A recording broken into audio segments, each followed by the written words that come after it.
প্রিয় দর্শক, দেশে বিদেশে যে যেখান থেকে দেখছেন সবাইকে স্বাগত জানাচ্ছি এনটিভিতে আলোচনা ধর্মী অনুষ্ঠান আইএফআইসি ব্যাংক নিবেদিত সংলাপ প্রতিদিনের সাথে আছি আমি মুকসিমুল আহসান এবং আমাদের সঙ্গে দুজন অতিথি আছেন। তাদের সঙ্গে প্রথমে পরিচিত হব, তারপর আমরা আলোচনায় যাব। আমার ঠিক বামে রয়েছেন আজিজুল বারী হেলাল, তথ্য সম্পাদক, বাংলাদেশ জাতীয়তাবাদী দল বিএনপি, এবং তারপরে রয়েছেন আরিফুল ইসলাম আদিব, সিনিয়র যুগ্ম আহ্বায়ক, জাতীয় নাগরিক পার্টি। আপনাদের দুজনকেই স্বাগত জানাচ্ছি এনটিভির স্টুডিওতে আজকের এই আলোচনায়। হেলাল ভাই, আপনার কাছ থেকে একটু আমরা বেশ কয়েকটি বিষয় নিয়ে আজকে আলোচনা করতে চাই, তবে তার আগে কিছুক্ষণ আগের একটি খবর সেটি একটু জানাতে চাই যে অর্থ পাচার মামলায় বিএনপির ভারপ্রাপ্ত চেয়ারম্যান তারেক রহমান এবং ব্যবসায়ী গিয়াসউদ্দিন আল মামুনকে খালাস দিয়েছে আপিল বিভাগ। প্রধান বিচারপতি ডক্টর সৈয়দ রেফাত আহমেদের নেতৃত্বাধীন আপিল বিভাগের বেঞ্চ আজকে এই রায় দেয়। আমি যতটুকু জানি এখন অনেকগুলো মামলা থেকেই তিনি অনেকটাই বলা যায় যে খালাস পেয়েছেন। অনেকগুলো একটা মামলা হয়তো থাকতে পারে যেটি স্থগিত রয়েছে, তাছাড়া সব মামলা থেকেই তিনি মুক্তি পেয়েছেন, খালাস পেয়েছেন। আপনার এটি নিয়ে কোনো যোগ করার যদি থাকে তাহলে একটু জানতে চাই। মূল প্রশ্নটা হচ্ছে, আমরা কবে আশা করতে পারি যে এই সব মামলা শেষে তারেক রহমান দেশে ফিরবেন? দেখেন, এই মামলাগুলো যে পলিটিক্যাল এবং উদ্দেশ্য প্রণোদিত, একজন জাতীয় নেতাকে, তার ক্যারেক্টারকে ড্যামেজ করবার জন্য যে অপচেষ্টা ছিল, সেটা আমরা প্রথম থেকেই বলে আসছি। এখন যেহেতু হাইকোর্টগুলো বিচারাঙ্গন আপনার ফ্যাসিবাদ বা স্বৈরাচার মুক্ত, সুতরাং এখন আপনার একটা সুবিবেচনা প্রসূত রায় হয়েছে এবং এই কথাটা বিএনপি সেই 17 বছর ধরে বলে আসছে যে এইগুলো ফ্যাব্রিকেটেড মামলা। সুতরাং এটা প্রমাণ হয়েছে এবং আমরা আইনি লড়াই করে কোনো অনুকম্পা বা ওই মাফিয়া সরকার বা স্বৈরাচার যেভাবে নিজের মামলাগুলো, এই ধরনের মামলা শেখ হাসিনার বিরুদ্ধে হচ্ছিল, সেই মামলাগুলো এক্সিকিউটিভ ক্ষমতা বলে সব প্রত্যাহার করে নিয়েছিল। কিন্তু আমাদের ভারপ্রাপ্ত চেয়ারম্যানের না এই মামলাগুলো যে আপনার ফ্যাব্রিকেটেড ছিল, সেটা আমরা তখনও বলেছি, এখন আদালত সেটা প্রমাণ করলো। আর উনি কবে নাগাদ আসবে, এটা ওনার বিরুদ্ধে আরও অনেক মামলা আছে, আপনি জানেন, ওর অনেক মামলা আছে এবং উনি তার নিজের একটা সিদ্ধান্ত নিয়ে, পার্টির হাইফ্রম এই সিদ্ধান্তগুলো নিয়ে এবং বাংলাদেশের বর্তমান যে রাজনৈতিক বাস্তবতা সব কিছু বিবেচনা করে সব মামলা প্রত্যাহার হলে তিনি অবশ্যই আমাদের যেভাবে ভার্চুয়াল জগতে আমাদের নেতৃত্ব দিচ্ছেন এবং অ্যাকচুয়াল জগতে উনি আমাদের নেতৃত্ব দেবেন ইনশাআল্লাহ। সব মামলা মামলা, তারপরে বাংলাদেশের রাজনৈতিক পরিস্থিতি সব কিছু বিবেচনা করে দলের হাইফ্রাম এবং তার নিজের ব্যক্তিগত একটা সিদ্ধান্ত আছে, তিনি যেহেতু বৃহৎ এই দলটি পরিচালনা করেন, তিনি যৌক্তিক সময়ে এবং প্রয়োজন সময়ে সুবিবেচনা করে আমাদের এই অ্যাকচুয়াল জগতে নেতৃত্ব অব্যাহত রাখবেন। ভাই, কোশ্চেনটা এই কারণে করলাম যেহেতু আমি আগেই বলছিলাম যে ওনার মামলা অলমোস্ট শেষ এবং একটি মামলা শুধু স্টে আছে। আর ওদিকে আমরা যতটুকু জানি বিএনপি চেয়ারপারসন বেগম খালেদা জিয়া তিনিও অনেকটাই সুস্থ। দুজনকে একসঙ্গে আসবে আশা করতে পারি? আমরাও আশা করি ওদের যদি বেগম খালেদা জিয়া এখন সুস্থ হলেও কতটা সুস্থ একটা প্রেস ব্রিফিং আপনি দেখছেন, মেডিকেল প্রেস ব্রিফিংয়ে দেখছেন, তিনি সুস্থ কিন্তু বয়সটাও বিবেচনাযোগ্য। আমরা আশা করব যে আমাদের দুইজন নেতাই আল্লাহর রহমতে একসাথে দেশে আসবেন। তারপরেও মানে আমরা সব কিছু মানে মহান রব্বুল আলামিনের কাছে ছেড়ে দিচ্ছি যে তিনি ভালো জানেন কখন তারা আসবেন। ওকে, আমরা একটু আরিফুল ইসলাম আদিব আপনার কাছে যাই।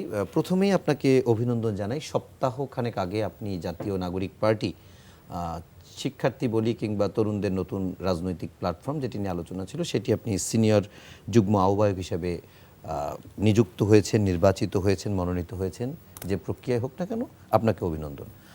আপনার কাছে যে জিনিসটি একটু জানতে চাই, আপনারা যখন আত্মপ্রকাশ করলেন রাজনৈতিক দল হিসেবে, আপনাদের একটি পুরো বক্তব্য যদি আমরা ওই দিনে নাহিদ ইসলামের শুনি এবং তারপরে যদি আপনাদের বক্তব্যগুলো শুনি, তাহলে আপনাদের, আমি যদি ভুল না করি আপনি কারেকশন করবেন ভুল করলে, সেটি হচ্ছে আপনাদের একটা মূল লক্ষ্যের জায়গা হচ্ছে সেকেন্ড রিপাবলিক এবং এই সেকেন্ড রিপাবলিকের জন্য আপনাদের কনস্টিটিউশন পুনর্লিখন এবং কনস্টিটিউশন পুনর্লিখনের জন্য আপনারা গণপরিষদ করতে যাচ্ছেন। একটু কি বলবেন গণপরিষদ কিভাবে আপনারা করতে যাচ্ছেন? প্রথমে ধন্যবাদ আপনাকে এবং আমার সাথে সহ-আলোচক সিনিয়র রাজনীতিবিদ হেলাল ভাই এবং যারা দেখছেন সবাইকে জাতীয় নাগরিক পার্টির পক্ষ থেকে শুভেচ্ছা জানাচ্ছি।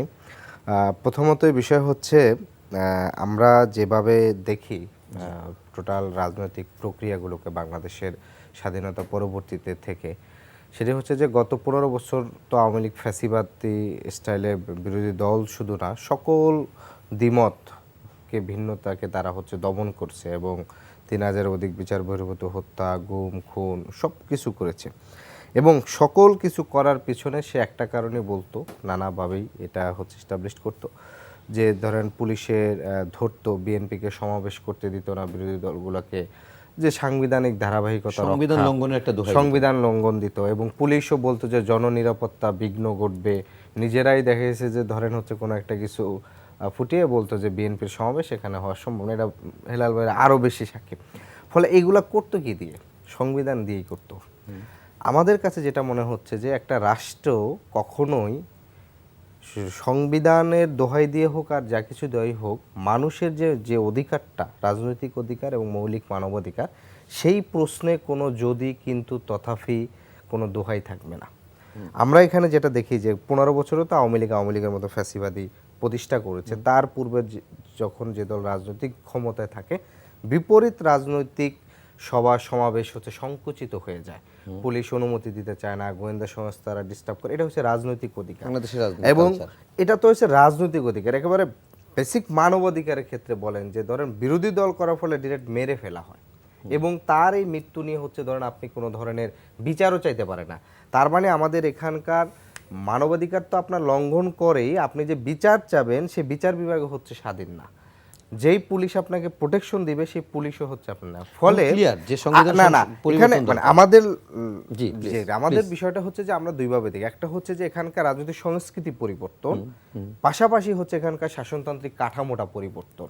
একই সাথে যদি দুইটা পরিবর্তন না হয় তাহলে 54 বছর ধরে যে বাংলাদেশ, যে শাসনতান্ত্রিক কাঠামো, যে সংবিধান, যে রাজনীতি বাংলাদেশের মানুষকে গুম করেছে, খুন করেছে এবং বাংলাদেশের রাজনীতিবিদদের হাতে, বিশেষ করে শেখ হাসিনার হাতে এবং আমি বললে প্রথম রিপাবলিকের হাতে এরকম কয়েকটি গণহত্যার রক্ত জড়িত।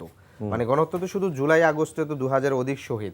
আপনি যদি 2013 সালের হেফাজতের যে নৃশংসতাভাবে হত্যা করেছে, 2009 সালের সেনা কর্মকর্তাদের যেভাবে মেরেছে এবং বিচার বহির্ভূত হত্যা। ফলে আমরা এইটা মনে করি যে বাংলাদেশকে একটি স্থায়ীভাবে বাংলাদেশটা রাষ্ট্র হিসাবে গড়ে তোলার জন্য আমার রাজনৈতিক পরিচয় যে কিছু হইতে পারে, কিন্তু সেই পরিচয়ের জন্য তো আমি রাষ্ট্রের আমার যে মৌলিক অধিকারগুলো, আমার মানে বিচার পাওয়ার অধিকার, সেটা থেকে তো আমি বঞ্চিত হতে পারবো না। ফলে এই সাংবিধানিক কাঠামো যদি থেকে যায়, সেই সাংবিধানিক কাঠামোতে যদি প্রধানমন্ত্রী তারেক রহমান হন কিংবা না, মানে যেই কেউ হইতে পারেন, সকল ক্ষমতার উৎস সে তিনি হয়ে যাবেন। তো ফলে একটা ব্যক্তির কাছে যখন একটা রাষ্ট্রের সকল ক্ষমতা চলে আসে, তখন স্বাভাবিকভাবেই তিনি, মানুষ তো মানে বলে যে ধরেন ফেরেশতা না, তিনি স্বাভাবিকভাবে কর্তৃত্ব পরায়ণ হয়ে উঠতে পারেন। ফলে আমাদের কাছে এটা খুবই দুঃখজনক যে একটা বড় অভ্যুত্থান হয়ে যাওয়ার পরেও আমাদের যারা সিনিয়র রাজনীতিবিদরা আছেন তারা সেই পুরনো কাঠামো রেখে যেতে চাচ্ছেন। অর্থাৎ পুরো কাঠামো সবই ঠিক থাকবে, যেমন 14 থেকে আপনার পুরো কোথাও। আপনাকে একটু পজ দিয়ে আবার আপনার কাছে জিজ্ঞেস করি, এটা আমরা যে তারা কেন চাচ্ছেন বা কেন পরিবর্তন সংশোধন চাচ্ছে, কেন তারা পুনর্লিখন চাচ্ছে না, সে আলাপ আমরা নিশ্চয়ই হেলাল ভাইয়ের কাছ থেকেও জানতে পারবো। কিন্তু আপনার কাছে আমি একটু আবারও আমার প্রশ্নটা করি, সেটা হচ্ছে আপনারা তো চাচ্ছেন সংবিধান নতুন করে লিখবেন, তো সেটার জন্য আপনি গণপরিষদ করতে যাচ্ছেন, তো গণপরিষদটা আপনি কিভাবে করবেন? সব রাজনৈতিক দল যদি এটা একমত না হয় তাহলে গণপরিষদ কিভাবে হবে? আমি সেটা বলছি। এটা হচ্ছে যে আমাদের রাজনৈতিক লক্ষ্য। আচ্ছা, আমরা রাজনৈতিক দল হিসাবে আমাদের লক্ষ্য হচ্ছে বাংলাদেশের শাসনতান্ত্রিক কাঠামো, সংবিধান পরিবর্তন করে রাষ্ট্রের, আমাদের যে বলা যে রাষ্ট্রের জনগণই সকল ক্ষমতার উৎস, সেই জনগণের কাছে রাষ্ট্রের ক্ষমতাটা একদম ক্লিয়ার দিয়ে দেওয়া, সেটা হচ্ছে আমাদের রাজনৈতিক লক্ষ্য এবং এটার জন্য আমরা সংগ্রাম করব। এখন এই সংগ্রামে যদি আমরা জনগণকে সংঘবদ্ধ করতে পারি, জনগণকে সংগঠিত করতে পারি, সেই ক্ষেত্রে আমাদের দাবিটা হচ্ছে এইবার যে জাতীয় নির্বাচন হবে, এটা যদি সকল রাজনৈতিক দলগুলো জাতীয় ঐক্যমতে পৌঁছাতে পারে, তাহলে এই নির্বাচনটাই গণপরিষদ নির্বাচন হতে পারে। অর্থাৎ একটা নির্বাচনই হবে, এখানে যারা সংসদ প্রতিনিধি হিসাবে নির্বাচিত হবেন তারা একই সাথে সংবিধান পরিবর্তন বলেন, সংশোধন বলেন, যা কিছু বলেন, অর্থাৎ তারা একই সাথে গণপরিষদের প্রতিনিধি হিসাবে এবং ম্যান্ডেটটা MP ও নিয়ে হবে। আসবেন।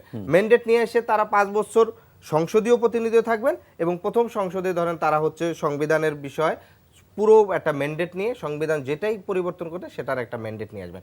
এটাই হচ্ছে আমাদের বক্তব্যটা। ওকে, আমার এইটা নিয়ে একটা প্রশ্ন আছে, আপনাকে এখনই করে যাই, পরে উত্তরটা আপনি দিন। সেটি হচ্ছে যে এই যে জনগণকে আপনারা অ্যাকোমোডেট করে এরকম একটি গণপরিষদ করার জন্য করবেন, কিন্তু এই জনগণের ম্যান্ডেট যে আপনাদের সাথে আছে এটি আপনারা কিভাবে বুঝবেন? সেক্ষেত্রে কি আপনারা গণভোটের দিকেই যেতে চান নাকি অন্য কোনো প্রক্রিয়ার দিকে যেতে চান? সেটি একটু আপনাদের দলের স্ট্যান্ডটা কি, যে রাজনৈতিক দলগুলো সবাইকে নিয়ে একটা ঐক্যমতের ভিত্তিতে আপনারা এটা করবেন, নাকি আপনারা সরকারের কাছে আবেদন জানাবেন গণভোটের কথা? সে উত্তর পরে নেব।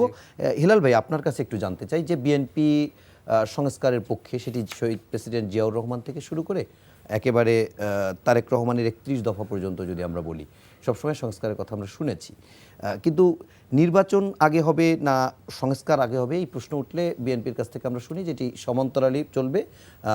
কিন্তু আমি ধরলাম যে নির্বাচিত হয়ে গেলে বিএনপি জিতে গেল, জিতে যাওয়ার পরে বিএনপি সরকার গঠন করবে, তখন বিএনপি নিশ্চয়ই সংবিধানের প্রয়োজনীয় সংশোধন করবে। কিন্তু বিএনপি যদি 2/3 মেজরিটি না পায়, 2/3 আসন যদি না পায়, তাহলে সেটি কিভাবে করবে? সেক্ষেত্রে সংবিধানের সংশোধনীগুলো বা প্রয়োজনীয় বিষয়গুলো যদি এখনই করে তাহলে তো মেজরিটি লাগে না, আসলে কিভাবে করবে? এখন যে করবে, জি, এখন করবে সেটা র্যাটিফাই করবে কিন্তু পরের সংসদ, এক্স্যাক্টলি, তাই না? হ্যাঁ, সব সংসদ ছাড়া সম্ভব না। সদস্যদের ঐক্যমত হতে হবে।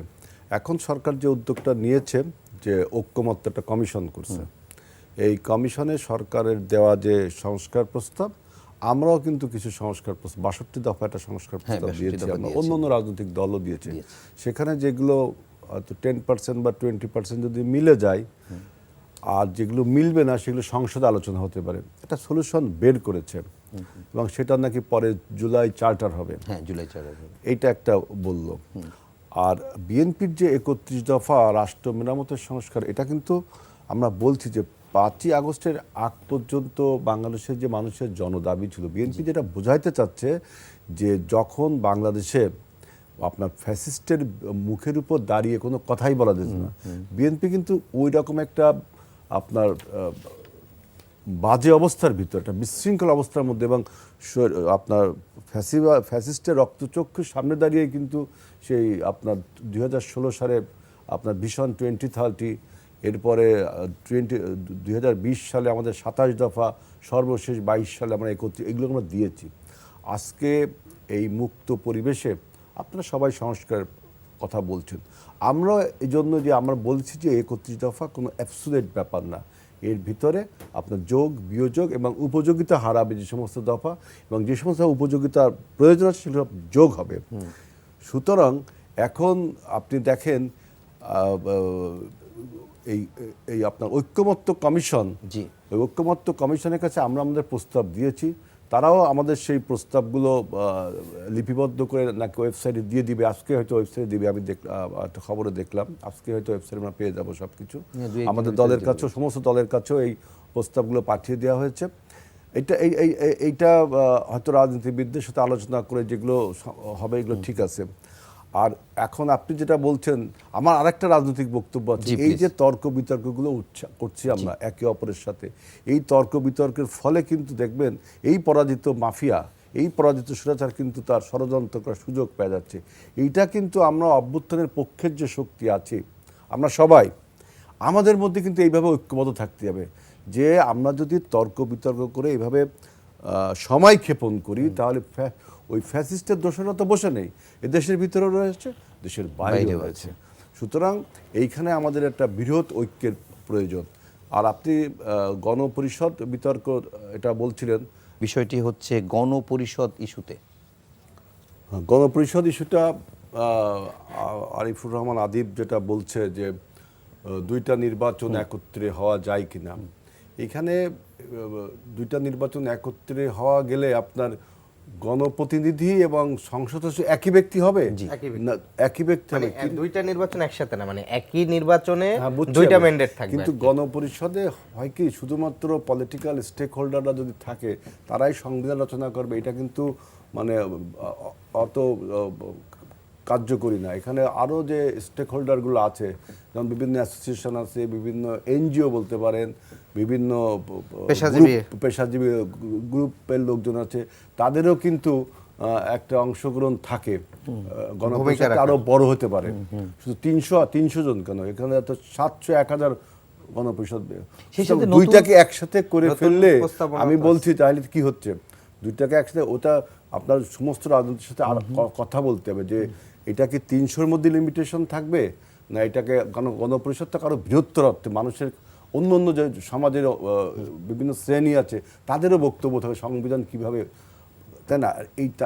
এইটা আরেকটা জিনিস হলো যে আপনার আদিব যেটা বলছে যে সংবিধান নাকি প্রধানমন্ত্রী বা রাষ্ট্রপতিকে স্বৈরাচার করে তুলে। আসলে কথাটা এরকম না, কিন্তু সংবিধান কখনো ওই যে প্রধানমন্ত্রী আর রাষ্ট্রপতির ক্ষমতার ভারসাম্যের কথা যেটা বলছি আমরা, সেটা তো আমাদের 31 দফার মধ্যে রয়েছে, কিন্তু ফার্স্ট দফায় আমাদের এটা ছিল, ফার্স্ট সেকেন্ড দফায় ক্ষমতার ভারসাম্যটা, এটা ঠিক হয়ে যাবে।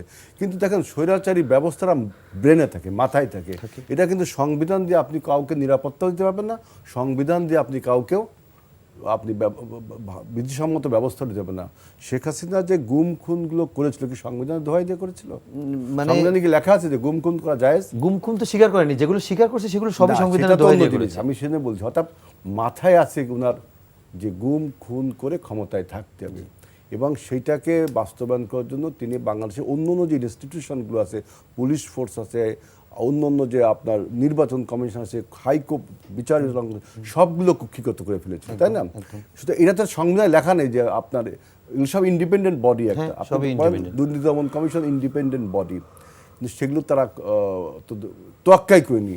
মানে অ্যাবসোলিউট পাওয়ার, অ্যাবসোলিউট করাপশন, এটা আমরা জানি।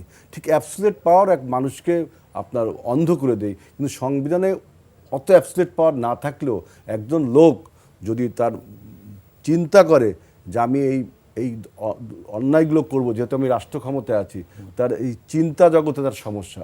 সংবিধানকে আপনি চেঞ্জ করলে নতুন যে নেতা হবেন তিনি যে সংবিধানের ভিতর থাকবেন, এর কোনো বাস্তব প্রমাণ পৃথিবীর কোনো দেশে কি থাকে আপনি বলেন?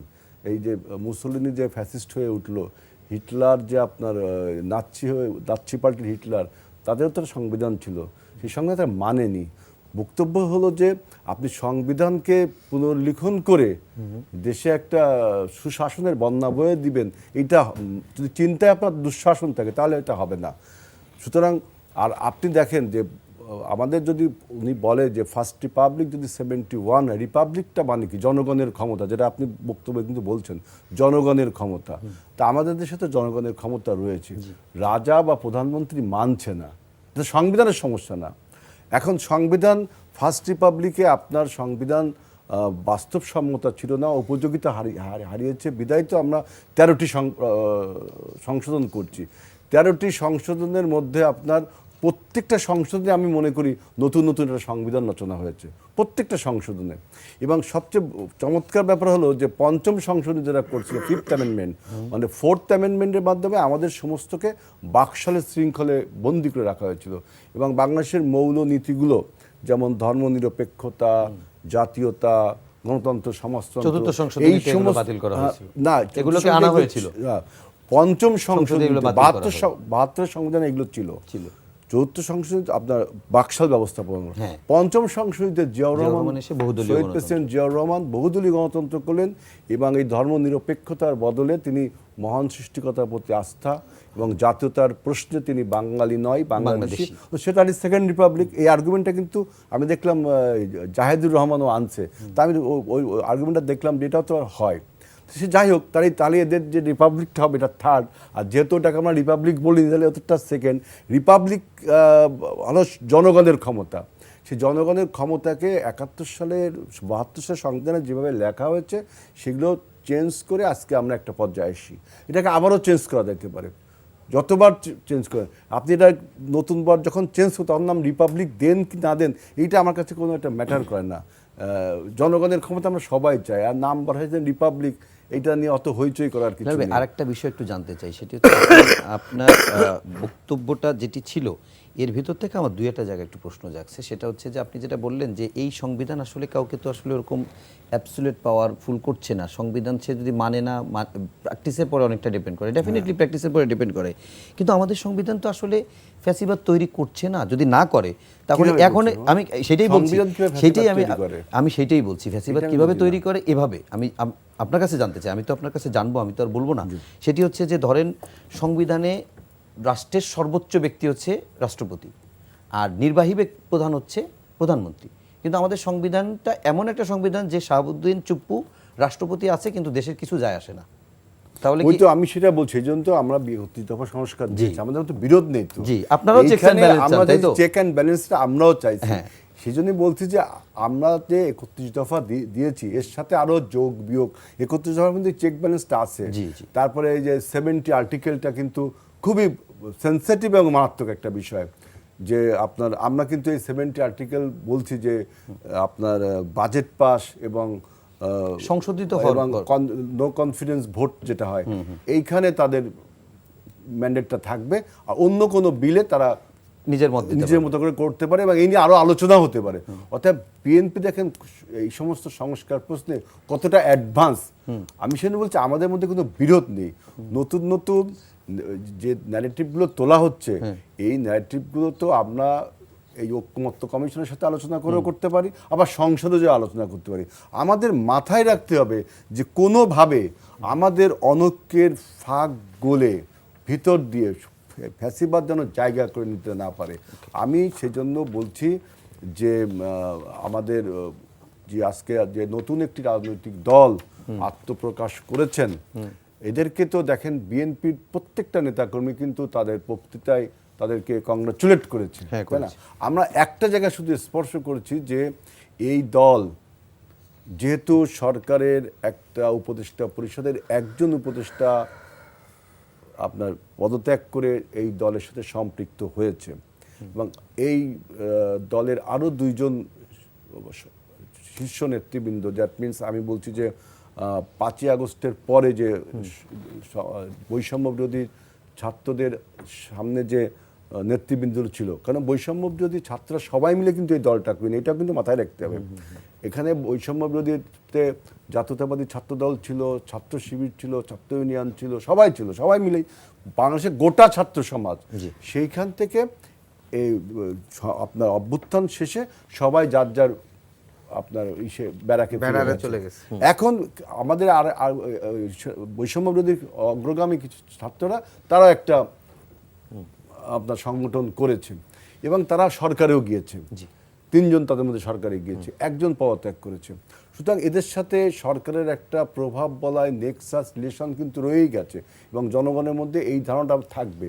সুতরাং এই ডক্টর ইউনূস সরকার কিন্তু আপনার এই তত্ত্বাবধায়ক সরকার কিন্তু একটা কোশ্চেনের মুখে পড়বেই, আচ্ছা, যে আমরা হ্যান্ডেল দ্য ইলেকশন। যেহেতু তখন এটা কিন্তু অন্তর্বর্তীকালীন সরকার, তো আমি এক ধরনের রাজনৈতিক সরকার, তখন এটা দলীয় সরকার হয়ে যাবে। কিন্তু সুতরাং এই বিষয়গুলো মাথায় রেখে আমাদের সবকিছু করতে হবে। আরিফ, আপনার কাছে আমার একটা প্রশ্ন আপনার কাছে রেখেছিলাম যে জাতীয় ঐকমত্য প্রতিষ্ঠিত হবে কিনা, যদি প্রতিষ্ঠিত না হয় তাহলে কি আপনারা গণভোটের কথা বলবেন কিনা? কারণ গণপরিষদ তো সব দল কিংবা সব মানুষ না চাইলে হতে পারে না।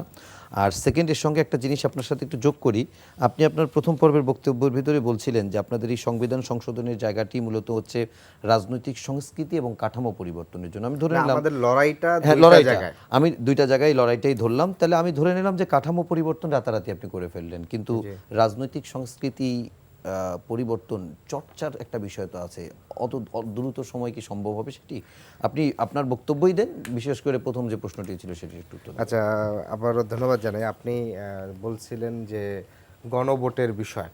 দেখেন, আমাদের এখানে বারবার আমি জানি না এটা কেন অনেকেই বুঝতে ভুল করে, নাকি রাজনৈতিক বিরোধিতা বা রাজনৈতিক রেটরিকের জায়গা থেকে বিরোধিতা করে, সেটা হচ্ছে যে 22শে অক্টোবর আগস্টের পরপরই আমরা কিন্তু রাজনৈতিক দলগুলোকে প্রস্তাব করছিলাম 4টা দাবিতে, যে রাষ্ট্রপতির অপসারণ, সংবিধান বাতিল, এবং হচ্ছে লাস্ট 3টি নির্বাচনের অবৈধ ঘোষণা, এবং হচ্ছে আপনার আরেকটি দাবি ছিল, মানে এই টোটাল 4টি দাবিতে। সেই জায়গা থেকে আমরা এটা বলছিলাম সেকেন্ড রিপাবলিক, হ্যাঁ 4 নম্বর দাবি এটা ছিল যে আমাদের এখন যে দল হিসাবে আমরা যেটা বলেছি সেটা কিন্তু এখন না, এটা অক্টোবর থেকে বলা। সে অক্টোবরে আমরা তখন বলেছিলাম যে এই সেকেন্ড রিপাবলিক তো আমরা দিব না, মানে আমরা একক কোনো ব্যক্তি না, আমরা পুরো অভ্যুত্থানটাকে ঠিক এইভাবে দেখি যে সকল রাজনৈতিক দল মিলে একটা স্টেক হোল্ডার, সকল শ্রেণী পেশার মানুষ মিলে একটা স্টেক হোল্ডার, এবং এর বাহিরে সকল ছাত্র সমাজ মিলে একটা স্টেক হোল্ডার। অর্থাৎ আপনি টোটাল বড় আকারে যদি ভাগ করেন 3টা স্টেক হোল্ডার। এর বাহিরে আরও অনেক মানে ফ্যাক্টর ছিল, সেনা কর্মকর্তাদেরও অনেকে চাইছিলেন তারা নিউট্রাল ছিল, বা এটা নিয়ে নানা ধরনের কোশ্চেন আছে, ইন্টারন্যাশনাল কমিউনিটি পরিবর্তন চাইছে, ব্যবসায়ীরা চাইছেন, মানে অনেকগুলো ফ্যাক্টর আছে। কিন্তু আমি যদি মাঠের স্টেক হোল্ডার বলি তাহলে 3টা স্টেক হোল্ডার। অভ্যুত্থানের পরপরই আমরা কিন্তু এই 3টা স্টেক হোল্ডারের সম্মিলিতভাবে কিন্তু একটা সরকার গঠন, জাতীয় রাজনৈতিক আরেকটা ছাত্র আরেকটাকে বিভিন্ন শ্রেণী পেশার মানুষ যারা দল করে না। কারণ আপনি যদি জাস্ট হ্যাঁ আমি বলি আর কি, শহীদদের যদি তালিকাগুলো দেখেন সেখানেও দেখবেন যে সকল রাজনৈতিক দলের মিলেও কিন্তু 500 ছাড়াবে না শহীদ তালিকা। তাহলে বাকি 1,500 শহীদ কারা? বিভিন্ন শ্রেণী পেশার মানুষ। এখন সমস্যা হচ্ছে এই বিভিন্ন শ্রেণী পেশার মানুষ ওনারা তো সংগঠিত না, ওনারা তো হচ্ছে ধরেন রাস্তায় যখন যুদ্ধ করছে একজন আরেকজন হাত ধরে যুদ্ধ করছে, কিন্তু পাশের মানুষের নামও জানতো না। প্রয়োজনে রক্ত এবং মৃত্যু তাদেরকে পাশাপাশি নিয়ে আসছে, হাতবদ্ধ করছে, বেঁচে থাকার জন্য তাদেরকে একত্রিত করছে। তো সেই জায়গার থেকে আমরা বলেছি যে এই মুহূর্তে সকল দল এবং এই বিভিন্ন শ্রেণী পেশার ধরেন বিভিন্ন পেশাজীবী অনেক বড় বড় সংগঠনগুলো আছে, আপনি যদি সকল সম্পাদকদের একটা সংগঠন, সম্পাদক পরিষদ, আপনি যদি আইনজীবীদের একটা সংগঠন, সেখানে ধরেন এরকম সংগঠন, এদের প্রতিনিধিদের নিয়ে একটা অল পার্টিস কাউন্সিল হোক। সেই কাউন্সিল ঠিক করবে যে আমার সেকেন্ড রিপাবলিকে কি কি থাকবে, কোন কোন বিষয়গুলো আমাদের বাংলাদেশের স্বাধীনতা, সার্বভৌম, গণতান্ত্রিক চর্চা এবং এই বিষয়গুলোরকে বেসিক ধরে কোন কোন পয়েন্টগুলো এক হবে। সেখানে যদি 10টা দল এক হয় তাহলে 10টা দল, 20টা দল, মানে এক হলে 20টা পয়েন্ট এক হলে এক। সেখানে টোটাল সেকেন্ড রিপাবলিক কি কি থাকবে, সেখানে গণভোটটা কিভাবে দেওয়া হবে, এইটাই কিন্তু আমাদের প্রস্তাব ছিল। এটা 6 মাস ধরে আমরা বলতেছি। যখন আমরা দেখেছি এই প্রস্তাবগুলোতে বিদ্যমান রাজনৈতিক দলের কিছু কিছু দল রেসপন্স করছে না, তখন আমরা আমাদের এটা রাজনৈতিক লড়াইয়ের লক্ষ্য হিসাবে কিন্তু আমরা আমাদের রাজনৈতিক পথ চলা শুরু করেছি। ফলে এখনো আমাদের ঠিক ওইটাই, আমরা তো আগেই বলেছি গণতান্ত্রিক লড়াই। সেগুলো যদি হতো তাহলে আপনারা দল করতেন না? না, দল তো অবশ্যই করা লাগতো, কারণ হচ্ছে দল করাটা দীর্ঘমেয়াদী, কারণ এখানে সংস্কৃতি যেটা আছে এটা হচ্ছে প্রাথমিক।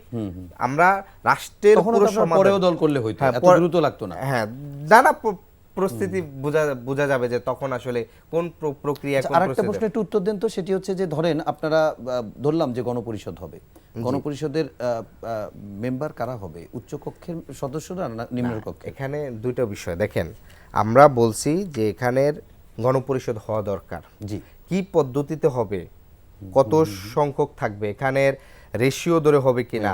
বাড়ি ভাই একটা কোশ্চেন তুলছেন যে সংবিধানের তো শুধুমাত্র রাজনীতিবিদদের না, এখানে অনেক স্পেশাল বিশেষজ্ঞ, সংবিধান বিশেষজ্ঞের বক্তব্য থাকতে হবে, বিভিন্ন শ্রেণী পেশা, শ্রমিকদের প্রতিনিধি থাকতে হবে, সাংবাদিকদের প্রতিনিধি থাকতে হবে, সকল পেশা। এই যে স্টেক হোল্ডারটা কিভাবে নির্ধারণ হবে, এটা তো আগে ঐক্যমত হইতে হবে যে হ্যাঁ আমরা গণপরিষদের জন্য সকল রাজনৈতিক দলগুলো একমত, তারপর তারাই বসে সিদ্ধান্ত গ্রহণ করবে সকল দল মিলে যে আমাদের গণপরিষদটা এই প্রক্রিয়া হইতে পারে। আমরা 300 সরাসরি নির্বাচন দিতে পারি, এর বাহিরে 100 আমরা রাখতে পারি হয়তো যে বিভিন্ন শ্রেণী পেশার জন্য রেশিও ধরে, এবং এর বাহিরে আরো 100। এখন তো সংবিধান সংস্কার কমিশনের বিভিন্ন প্রস্তাব দিয়েছে উচ্চ কক্ষ, নিম্ন কক্ষ।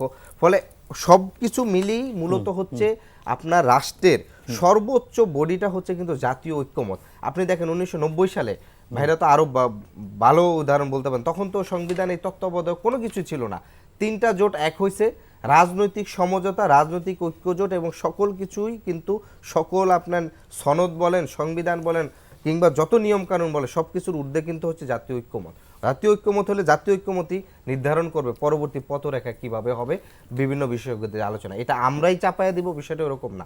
আমরা আহ্বান করছি আমাদের জায়গা থেকে, আমরা মনে করছি রাষ্ট্রটাকে এই গঠন, সাংবিধানিক কাঠামোগত পরিবর্তন দরকার এবং সংস্কৃতি পরিবর্তন দরকার। সেই জায়গা থেকে আহ্বানে যদি আমাদের এখানকার সকল দল সাড়া দেয় তাহলে এটা অতি দ্রুত হবে, না হলে এটা আমাদের রাজনৈতিক লড়াই সংগ্রামের মাধ্যমে বাস্তবায়ন করতে হবে। আজিজুল বারী হেলাল ভাই, আপনার কাছে একটা বিষয় একটু প্রথমে বলে নেই, তারপরে যাই। সেটি হচ্ছে প্রধান উপদেষ্টা বিবিসিকে একটি ইন্টারভিউ দিয়েছে, এটি মূলত বিবিসি বাংলাকে না, এটি বিবিসি ইন্ডিয়াকে দিয়েছে BBC ইন্ডিয়াকে। এবং বিবিসি ইন্ডিয়াকে দেওয়া ইন্টারভিউতে তিনি বলেছেন ভারতে পালিয়ে যাওয়া শেখ হাসিনা এবং তার দল নির্বাচনে অংশগ্রহণ করতে পারবে কিনা তা এখনও পরিষ্কার নয়। সেই সিদ্ধান্ত আওয়ামী লীগকেই নিতে হবে, কেননা মানবতা বিরোধী অপরাধে শেখ হাসিনার নামে মামলা রয়েছে।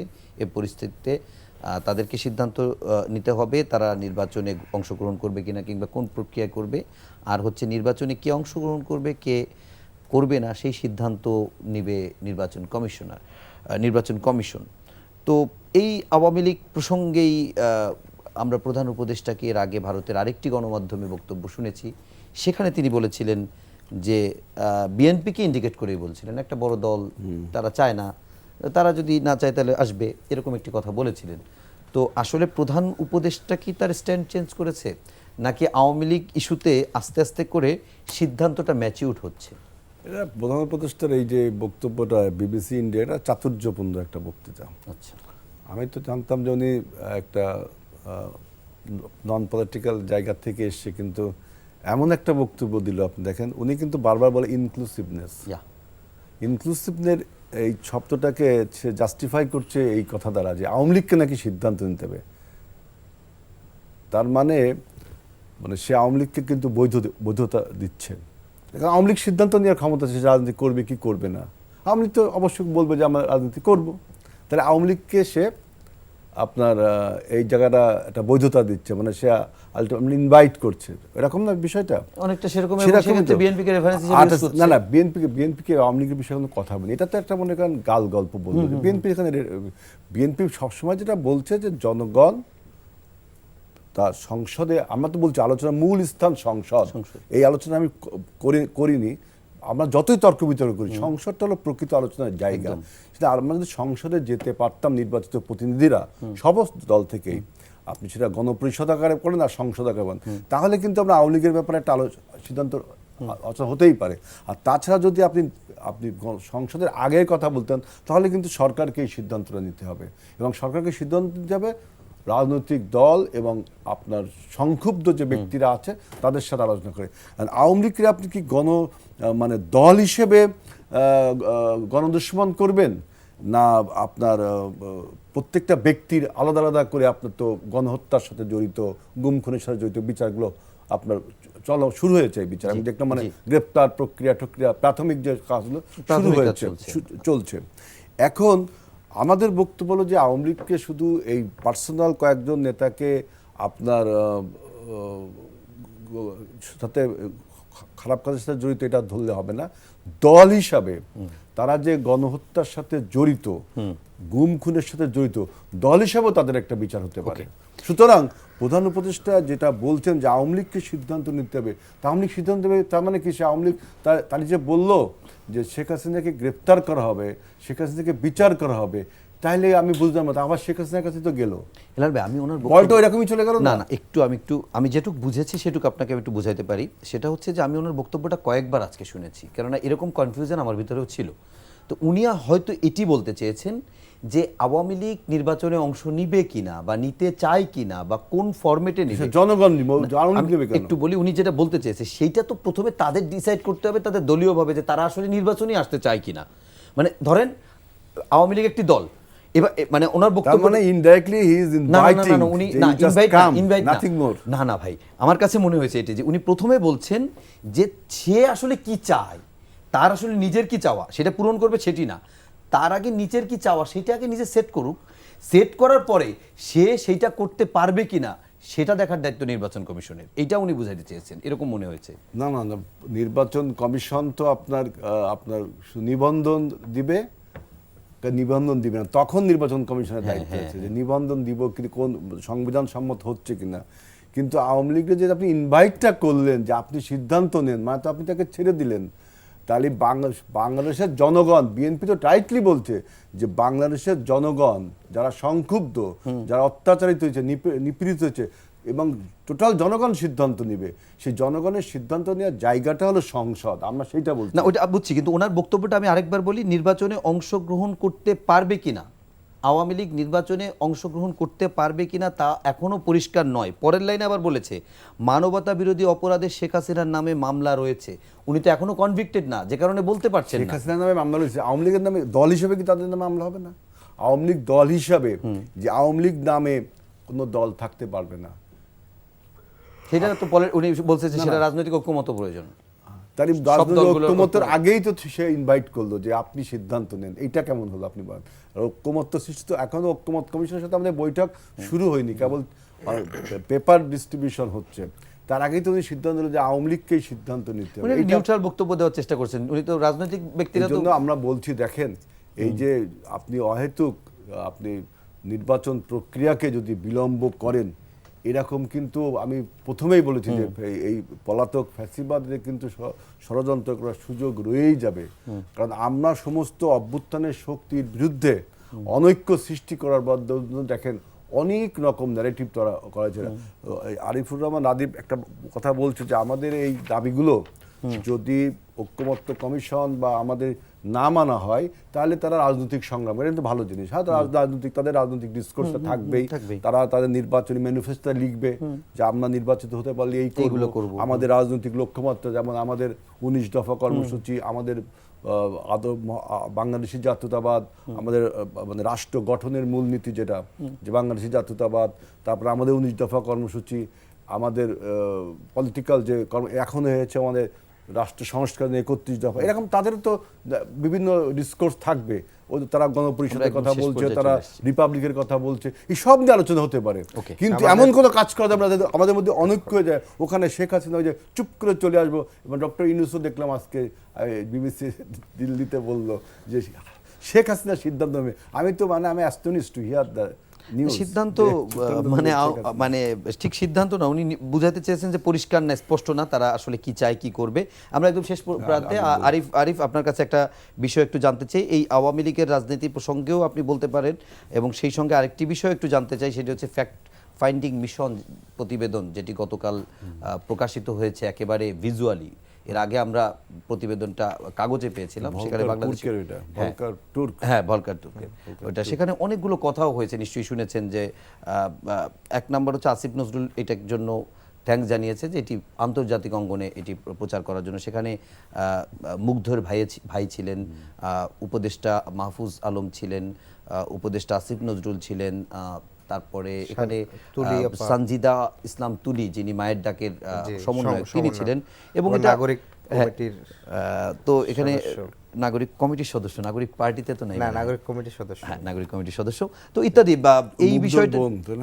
এবং এটা হচ্ছে এখানে ভলকার তুর্ক যে কথাগুলো বলেছে, ভারতে পালিয়ে যাওয়া সাবেক প্রধানমন্ত্রী শেখ হাসিনার নির্দেশে তাকে ক্ষমতায় টিকিয়ে রাখতেই জুলাই আগস্টে ভয়াবহ হত্যাযজ্ঞ চালায় আইন শৃঙ্খলা বাহিনী। তার নির্দেশে আন্দোলনকারীদের উপর চড়াও হয় আইন শৃঙ্খলা বাহিনী, আওয়ামী লীগের নেতাকর্মীরা, প্রধানমন্ত্রীর নির্দেশে হত্যাকর্মীরা। আমাদের কাছে ফ্যাক্ট ফাইন্ডিং টিম এগুলো সব প্রমাণ পেয়েছে, এবং গুলি সহ আদার যেগুলো সচিত্র প্রতিবেদন সবই সেখানে দেখা হয়েছিল। এরকম একটি বাস্তবতায় যেখানে এখন বলা যায় যে অনেকটা বিএনপির প্রথমে নেতাদের বক্তব্যের কাছ থেকে একটু ধোঁয়াশা ছিল, কিন্তু সালাউদ্দিন আহমেদ যখন বললেন যে আওয়ামী লীগ নিষিদ্ধের ব্যাপারে তারাও চায়, তারপর থেকে এটি বিএনপির জনমনের কিংবা নেতাকর্মীদের ক্ষেত্রে ক্লিয়ার হয়েছে। দেখেন, আমরা খুব কয়েকটি বিষয় বলেছিলাম যে আমাদের ঘুরে ফিরে সেই একই সমাধানের দিকে যাচ্ছে। আমরা বলছিলাম যে 4টি প্রশ্নে বা 5টি প্রশ্নে জাতিকে ঐক্যবদ্ধ থাকতে হবে। একটা হচ্ছে আওয়ামী লীগ প্রশ্নে, আওয়ামী লীগের বিচার করা, ভারত প্রশ্নে, এবং গণতান্ত্রিক চর্চা, এবং জীবন ও নিরাপত্তা। মানে জীবন নিরাপত্তা কি, যেমন ধরেন আপনি সরকারে আসলেন, বিরোধী দল করলো আপনার, যেমন যেটা হয়েছে গত 15 বছরে, লেখক মুস্তাক সমালোচনা করায় মানে কারা নির্যাতনে মারা গেছে। 18 সালে ধানের শীষে ভোট দেওয়ার ফলে এক গৃহিণীকে ধরেন দর্শন করা হয়েছে। তো এই যে ধরেন জীবনের নিরাপত্তাগুলো, এবং শ্রমিকরা আমাদের যারা কাজ করে এদের হচ্ছে ধর নিরাপত্তা নাই, কর্মক্ষেত্রে নিরাপত্তা নাই, তাদের কোনো জায়গায় নিরাপত্তা, ফলে জীবন ও জীবিকার নিরাপত্তা, গণতান্ত্রিক চর্চা, মূল্যবোধ, আওয়ামী লীগের বিচার, এবং ভারত, শুধু ভারত না মানে প্রতিবেশী রাষ্ট্র সহ মানে পরাশক্তিগুলোর সাথে আমাদের সম্পর্ক কি হবে, এই 4টা বিষয় আমাদের সবাইকে একমত থাকতে হবে। সে একমতের কি পথ হবে, কতটুকু ব্যাখ্যা করা হবে, এইটা আমরা যেদিন করতে পারবো সেদিন মনে করব যে আমাদের এখানে রাজনৈতিক মত বিরোধ থাকতে পারবে, কিন্তু জাতি হিসাবে আমরা, যেমন বাংলাদেশে আপনার ক্ষমতায় যে আসুক না কেন, মানে ভারতে যে ক্ষমতায় আসুক বা না আসুক, ভারতের যে বাংলাদেশ ডেস্ক সেটা কিন্তু নীতি কিন্তু একই থাকে, কিংবা হচ্ছে যুক্তরাষ্ট্রের ক্ষেত্রে কিন্তু আমার বাংলাদেশ নিয়ে বলেন কিংবা অন্য বিষয়গুলো পলিসিগুলো কিন্তু একই থাকে। কিন্তু আমাদের দেশে কি হয়, মানে রাজনৈতিক দলের সাথে সাথে সব কিছু পরিবর্তন হয়ে যায়। ফলে আমরা মনে করি যে এই চারটা বিষয় সব দলগুলো, সব মতগুলো এবং সবাই যদি এক হতে পারে, তাহলে আমাদের জাতি হিসাবে, রাষ্ট্র হিসাবে আমরা কিন্তু টিকে থাকতে পারবো। আর আরেকটা জিনিস, একদম স্টার্টিং এর দিকে হেলাল ভাই একটি কথা বলেছিল, আপনি খেয়াল করেছেন কিনা, যে আমাদের এই যে সব বিষয় নিয়ে আমরা যে তর্কাতর্কি করছি, এটার ভিতর দিয়ে মাফিয়ারা পুনর্বাসনের একটা সুযোগ পাচ্ছে কিনা সেটি, তো সেদিকটা আপনাদের মাথায় আছে? কারণ এরকম কথা আসে যে কাউকে কেউ চালাচ্ছে কিনা, এরকম প্রশ্নগুলো না, যেহেতু আছে। এখানে কাউকে কেউ চালাচ্ছে বিষয়টা না, এটা 5ই আগস্ট থেকে পরবর্তীতে যতগুলো রাজনৈতিক এখানে পরিক্রমা হয়েছে, আপনি যদি 75 সাল বা পরবর্তীগুলোর সাথে চিন্তা করেন, তাহলে আপনি দেখতে পাবেন যে এখানের মানে এই বাংলাদেশের এই ইতিহাসটা সবচেয়ে খুব ডিফারেন্ট। মানে এখানে যারা অভ্যুত্থানের সরাসরি সামনে থেকে নেতৃত্ব দিছে, তাদের একটা অংশ কিন্তু তারা এখনো কিন্তু রাজনৈতিকভাবে ক্লেম করতেছে এবং রাজনৈতিক শক্তি হিসাবে হাজির হওয়ার কিন্তু তারা মানে প্রক্রিয়ায় আছে। এর আগে যেটি হয়েছে যে ধরেন আপনার জিয়াউর রহমান, তিনি হচ্ছেন সেনা কর্মকর্তা ছিলেন, সেখান থেকে আস্তে আস্তে তিনি রাজনীতিবিদ হয়েছেন। অর্থাৎ তখন দেশের যে পরিস্থিতি ছিল, সেনাবাহিনী কিন্তু ক্ষমতা কিন্তু টেক ওভার করে দেশে শান্ত প্রতিষ্ঠা করছে। এখন কিন্তু পরিস্থিতিটা কিন্তু ডিফারেন্ট হয়েছে। মানে এখন যেটা পরিস্থিতি ছিল, এখানেও কিন্তু অনেকে বলছিল যেখানে সেনাবাহিনীর ক্ষমতা গ্রহণ করা উচিত, রাষ্ট্রের শান্তি প্রতিষ্ঠা করা উচিত, কিন্তু সেই জায়গার থেকে কিন্তু সিভিলিয়ান মানে অর্থাৎ রাজনৈতিক শক্তিরা কিন্তু এখন পর্যন্ত কিন্তু রাজপথে সোচ্চার আছে এবং রাজনৈতিক বিদদের আছে। এটাও রাজনীতিবিদদের কিন্তু খুবই মনে রাখা উচিত। যদি এখানে যদি খুব বেশি মত দ্বিমত এবং হচ্ছে জটিলতা তৈরি হয়, তাহলে কিন্তু অন্য শক্তিরা কিন্তু সেটা কিন্তু নেওয়ার সুযোগ পাবে। ফলে আমি মনে করব মত দ্বিমত আমার হইতে পারে 4টা কোশ্চেনে, 4টা প্রশ্নে আমার কোনো মত দ্বিমত থাকবে না। বিএনপির ভালো হয়েছে, তারা 6 মাস আগে যেটা আওয়ামী লীগ প্রশ্নে হচ্ছে সমাধান দিতে পারে নাই, মহাসচিব স্যার তিনি নিজেই বলছেন যে জনগণ রায় দিবে। জনগণ তো 5ই আগস্ট রায় দিয়ে দিচ্ছে আওয়ামী লীগ প্রশ্নে, যে আওয়ামী লীগরে তারা বাংলাদেশে কিভাবে দেখতে চায়। এখনো তো সেটা এখন জনগণ রায় দিচ্ছে না, এখনো দিচ্ছে, তাহলে আবারও কেন ভোটের মাধ্যমে দিতে হবে? না, মহাসচিব যেটা বলেছেন, তিনি বলছেন যে ভোটে আওয়ামী লীগ অংশগ্রহণ করে সেটা সরাসরি অ্যান্সার না দিয়ে জনগণের রায়ের উপর দিছে। লাস্ট মোমেন্টে এই গত 15 দিন বা 1 মাস ধরে হচ্ছে সালাউদ্দিন তিনি বলছেন যে আর কি, যে আওয়ামী লীগের আসলে বিচার হওয়া উচিত এবং দল হিসাবে নিষিদ্ধ। হেলাল ভাই তো স্পষ্ট করে এখন বলছি, কিন্তু এই বক্তব্যটা আমরা গত 6 মান্থ আগে পাইনি। কথা না, মহাসচিব বলছে যে আপনার জনগণ রায় দিবে, দ্যাট মিনস এখন আমরা একটা কোশ্চেন, ওদের 4টার কথা বললো যে 4টা প্রশ্নে আমাদের সবার ঐক্যমত থাকতে হবে, আমি তো অ্যাপ্রিসিয়েট করি, কিন্তু ভারত প্রশ্নে কি তারা, বিএনপি যতটা ভারত প্রশ্নে অবিচল রেখেছে, যে বিএনপি দেখেন সমস্ত এম্বাসিগুলো আমরা ঘেরাও করলাম, আমরা সীমান্ত করলাম, আমরা তিস্তা পয়েন্টে নিয়ে কথা বললাম, ফারাক্কা পয়েন্টের পানি নিয়ে কথা বললাম, কিন্তু অন্য কোনো রাজনৈতিক দল, এমনকি আমাদের ছাত্র ভাইরা যারা নতুন দলটি করলেন, তারাও তো নাগরিক কমিটি, এখনো তারা কি ভারত নিয়ে কোনো কথা না, গত 7 মাসে তাদের একটা কর্মসূচি আছে, নাগরিক কমিটি আছে, তারা কি 7 মাসে ভারত প্রশ্নে বিএনপির মতো এরকম স্পষ্ট কিছু বলতে পারলো? এই জন্য আমি বলছি যে এটা তো আপনি বললেন কিন্তু করলেন না, করলাম তো আমরা, এখানে করা না, আমরা রাজনৈতিক শক্তি আকারে হাজির হইছি বলা চলে 3 দিন, কিন্তু আমাদের এখানে যারা নেতৃত্বে আছে, আপনি যদি তাদের ইতিহাসগুলো দেখেন, আমাদের রাজনৈতিক লড়াই সংগ্রাম মানে 2018-16 সাল থেকে আমাদের ভারত প্রশ্নে বলতে শুধু ওই ভারত প্রশ্নে না, এখানকার সীমান্ত হত্যার বিরুদ্ধে আমাদের টানা 60 দিন অবস্থান কর্মসূচি করছে আমাদের নাসিরউদ্দিন পাটোয়ারি।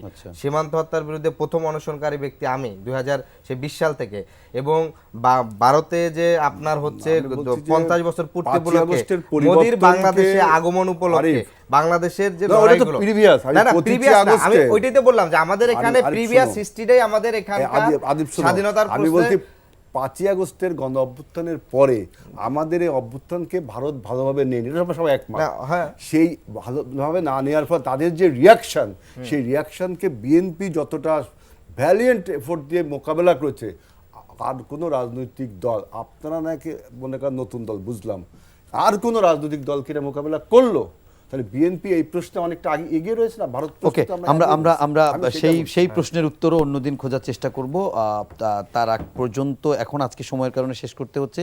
অনেক অনেক ধন্যবাদ আজিজুল বারী হেলাল এবং আরিফুল ইসলাম আদিফ, এবং দর্শক আপনাদেরকেও ধন্যবাদ জানাচ্ছি এতক্ষণ ধরে অনুষ্ঠান দেখার জন্য, শোনার জন্য।